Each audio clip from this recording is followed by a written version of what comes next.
Everybody, Courtney Morris, Natural Wellness Physiotherapy. Today we're going to start a series talking about barbell deadlift. We had a video a few weeks ago that we'll link to below that talks about kettlebell deadlift for people that are completely new to this.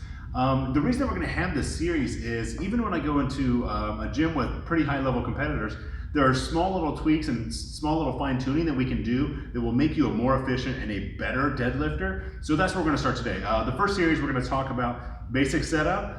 The next one we're going to talk about core activation and lat activation, and then the last one we're going to talk about the actual pull. So if you're liking this thing, you got 3 more weeks until that till the actual pulling part comes up. So when we're talking about setup, we're going to talk about the barbell portion.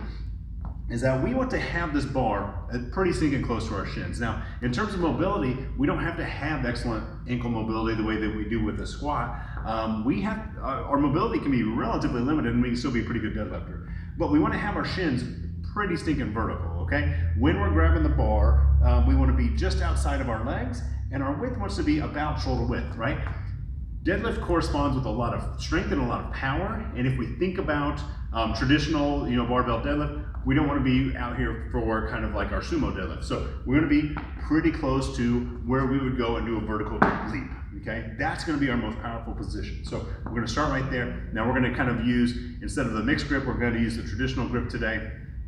But when things start getting heavy, it's not a bad idea. You're going to be able to pull more to mix that grip as you're going through. So in terms of our setup, what we want to try to do is that we want to keep our the spine of our shoulder blade, the spine of our scapula, over the top of the bar, okay? Now, what that means is that we're going to have this nice greater than or less than angle as we are doing our setup, okay? You'll see some people that are set up a little bit too squatty, and you'll see that in more kind of Olympic lifting, and that's a different style of deadlifting.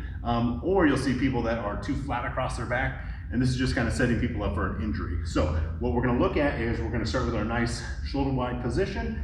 We're going to start with our hands right outside of our knees. And this is pretty much the position that we want to start in, right? Is that the spine of my shoulder blade is right over the top of the bar.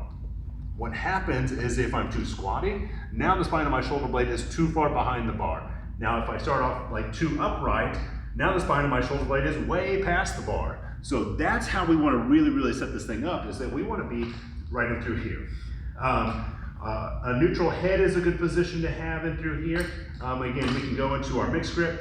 Now, if you still have a hard time with this or you're having pain, the kettlebell is a good option, but even the trap bar, and I've been kind of brought over to the other side on this thing, the trap bar is a good place for us to start as well too, in that it allows us to move more quickly. We talked about a few months ago how moving quickly can help us activate the same amount of muscles that we are, if we move with higher weight more slowly. So in terms of setup, shoulder width, hands close, tight to your sides, and that spine and that scapula is going to go right over the bar, okay? We don't want to be too squatty, and we don't want to be too upright. So start with that positioning next. Until next time, when we're going to start talking about activation and core and lat engagement. So if you have questions about your setup, let us know. Until next time, Courtney Morris, Natural Wellness Physiotherapy.